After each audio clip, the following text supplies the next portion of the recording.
বড় কড়াইয়ের মধ্যে পানি ফুটাচ্ছি। এটার মধ্যে কি দিয়ে দিচ্ছি দেখতেই তো পারছেন। এটা দিয়ে কি করব দেখলেই অবাক হয়ে যাবেন। খুব কাজের জিনিস আজকে আমি করছি। এমন করে দারুণ দারুণ বয়াম পাবেন ফ্রিতে। দেখুন হাত দেওয়ার সাথেই কিন্তু লেবেলগুলো উঠে আসছে। কি এমন করলাম যে হাত দেওয়ার সাথেই লেবেলগুলো উঠে আসছে।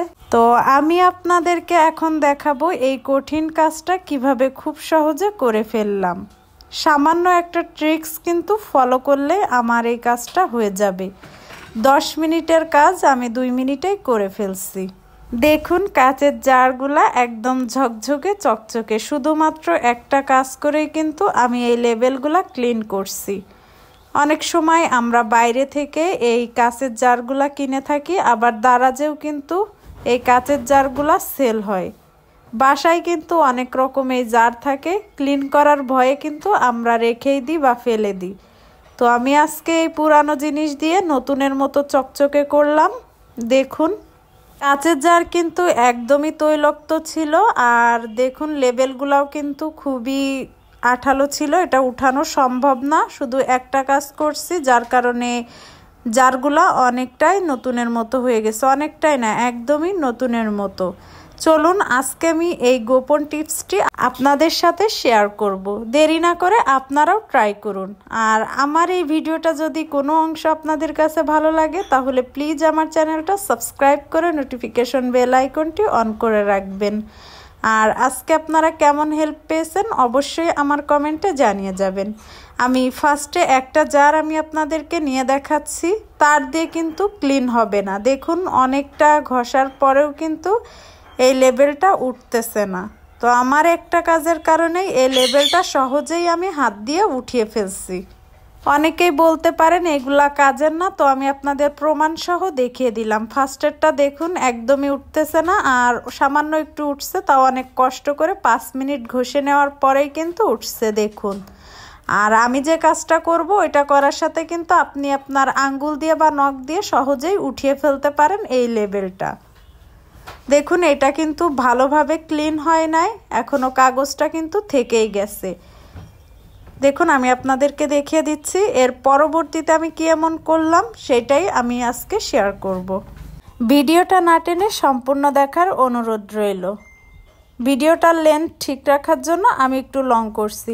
দেখুন বড় একটা পাতিলে আমি পানি গরম করতে দিয়েছি। এই ফুটন্ত গরম পানিতেই কাচের জারগুলা রাখলেই কিন্তু ক্লিন হয়ে যাবে। হাত দিয়ে উঠালেই উঠে যাবে। তবে আপনারা গ্যাসটা অফ করে দিবেন। এটা যেহেতু কাচের জার ফেটে যেতে পারে, গ্যাসটা আপনারা অফ করে নেবেন। আমি কিন্তু গ্যাসটা অফ করে নিয়েছি। এই পর্যায়ে আমি কাচের জারগুলা দিয়ে দিব। আর বড় পাতিলে পানি রাখার কারণ একসাথে অনেকগুলা ক্লিন করতে পারবো। দেখুন আমি কিন্তু এই পর্যায়ে দিয়ে দিব। গ্যাসটা অবশ্যই অফ করবেন, না হলে কিন্তু কাচের জারগুলা ফেটে যেতে পারে। আর এইখানে আমার শুকনা মরিচের একটা জার ছিল, ওইটা আমি শুকনা মরিচেরটা ক্লিন করে নিব পানি দিয়ে, না হলে হাতে জ্বালা পোড়া করতে পারে। দেখুন আমি ক্লিন করে নিচ্ছি। আর এই জারে আমি শুকনা মরিচ রাখছিলাম লেবেল পরিষ্কার না করে, যার কারণে কাচের জারটা দেখতেও কিন্তু ভালো লাগছিল না। তো আমি ভাবলাম যে এই কাচের জারগুলা যদি এভাবে ক্লিন করা যায় তাহলে দেখতে সুন্দর লাগবে, আর টাকাও কিন্তু অনেকটা বেঁচে যাবে। আর এইখানে দেখুন মিয়োনিজের একটা আছে। সবগুলাই কিন্তু একদমই সেম প্রসেসে ক্লিন করে নিব। দেখুন আমি কিভাবে এই জারগুলা দিয়ে নিচ্ছি। এই পানিটা কিন্তু একদমই ফুটন্ত গরম, আর আমি মুখটা খুলে নিয়েছি। মুখটা পরবর্তীতে ক্লিন করব। সবগুলো আমার এক কড়াইতেই ধরে যাবে। তো দেওয়ার পরে আমি একটা ঢাকনা দিয়ে ঢেকে রাখবো 10 মিনিটের মতো। আবার উল্টিয়ে পরের পিঠটাও দিয়ে দিব। এভাবে 2 পিঠই কিন্তু লেবেলটা পরিষ্কার হয়ে যাবে। দেখুন আমি ঢাকনাটা উঠিয়ে দেখাচ্ছি।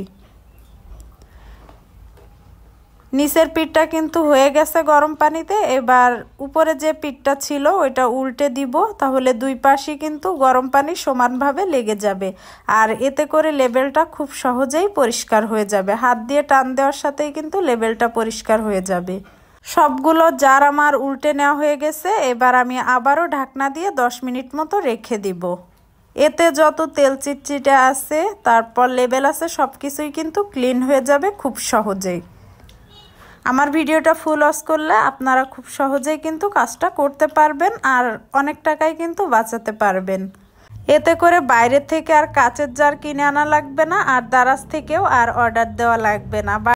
সবগুলো জার আমি বেসিংয়ের ভিতরে নিয়ে নিচ্ছি। দেখুন কিছুক্ষণ পরই দেখাবো আজকে আমি কিভাবে এই লেবেলটা পরিষ্কার করছি আর হাজার হাজার টাকা আমি বাসায় বাঁচিয়ে ফেলছি। কারণ এই যে জারগুলো আমি আপনাদেরকে দেখাচ্ছি এইগুলার প্রাইস কিন্তু অনেক বেশি। আমরা বাসায় অনেক আচার কফি তারপর হচ্ছে মেয়োনিজ খেয়ে থাকি, এইগুলার জার কিন্তু অনেক সময় ফেলে দিই পরিষ্কার করার ভয়ে। তো এখন থেকে আপনারা এই উপায়ে লেবেলটা পরিষ্কার করবেন। দেখুন আমি যে মুখগুলা ছিল ওইগুলা গরম পানির ভিতরে দিয়ে দিচ্ছি, দিয়ে কিছুক্ষণ রেখে দিব। এইবার দেখুন আসল কাজ। দেখুন হাত দেওয়ার সাথেই কিন্তু এই লেবেলটা পরিষ্কার হয়ে যাচ্ছে। কোনো রকম কোনো তার দিয়ে কিন্তু আমার পরিষ্কার করা লাগছে না। তারপরও ভালোভাবে পরিষ্কার করার জন্য আজকে আমি তার ব্যবহার করছি। হাত দিয়েই কিন্তু আমি আপনাদেরকে উঠিয়ে দেখাচ্ছি।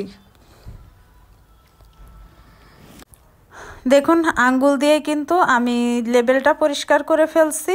আপনারা চাইলে এভাবে একবার ট্রাই করবেন আর আমার কমেন্ট বক্সে জানিয়ে যাবেন কেমন লাগছে আজকের ভিডিওটা। দেখুন খুব ভালোভাবে হয়ে গেছে। এবার তার দিয়ে কয়েকবার ঘষে নিলেই কিন্তু আঠাটা উঠে যাবে। লেবেলটা কিন্তু আমার অলরেডি পরিষ্কার হয়ে গেছে আর আমি আঠাটা ক্লিন করার জন্য এখানে তার ব্যবহার করছি। দেখুন তার দিয়ে 1-2 বার ঘষা দিলেই কিন্তু উঠে যাবে। আর কতটা ক্লিন হয়েছে আপনারা দেখেই বুঝতে পারছেন। লাস্ট পর্যায়ে আমি ভীম দিয়ে ভালোভাবে পরিষ্কার করে নিব যাতে করে পরবর্তীতে আমার আর পরিষ্কার করার প্রয়োজন না পড়ে। দেখুন জারগুলা কিন্তু আমি ক্লিন করে নিয়েছি। এবার জারের যে মুখ ছিল ওইটাও কিন্তু ক্লিন করে নিব। দেখুন হাত দেওয়ার সাথেই কিন্তু উঠে যাচ্ছে। আমি আপনাদের খুব সহজ করে দেখিয়ে দিলাম, শুধুমাত্র গরম পানি দিয়েই কিন্তু আজকে আমি এই লেবেলটা পরিষ্কার করছি। দেখুন মুখগুলাও কিন্তু খুব ভালোভাবে ক্লিন করে নিব। আমি এখানে লিকুইড ভীম নিয়েছি, আপনাদের বাসায় যে ভীমই থাকুক না কেন ইউজ করলে হয়ে যাবে। আমি যেহেতু আগেই লেবেল পরিষ্কার করা আর আঠা পরিষ্কার করার কাজটা দেখিয়ে দিয়েছি, এতে করে কোন ব্র্যান্ডের কি ব্যবহার করবেন সেটা আপনাদের বিষয়। দেখুন কতটা ক্লিন হয়েছে, একদমই নতুন ঝকঝকে চকচকে হয়ে গেছে। দেখলেন তো বাসায় আমি কিভাবে টাকা বাঁচিয়ে নিলাম অনেকটা। এভাবে আপনারাও কিন্তু বাসায় অনেক টাকা বাঁচাতে পারেন। আজকের ভিডিওটা এই পর্যন্ত। আজকের ভিডিওটা আপনাদের কাছে কেমন লাগছে সবাই আমার কমেন্টে জানিয়ে যাবেন। আর ভিডিওটা ভালো লাগলে চ্যানেলটা সাবস্ক্রাইব করে আমার পাশেই থেকে যাবেন। নতুন নতুন ভিডিও পেতে বেল আইকনটি অন করে রাখবেন। সবাই ভালো থাকবেন, সুস্থ থাকবেন। ফিরে আসবো নতুন কোনো এক ভিডিও নিয়ে। আল্লাহ হাফেজ।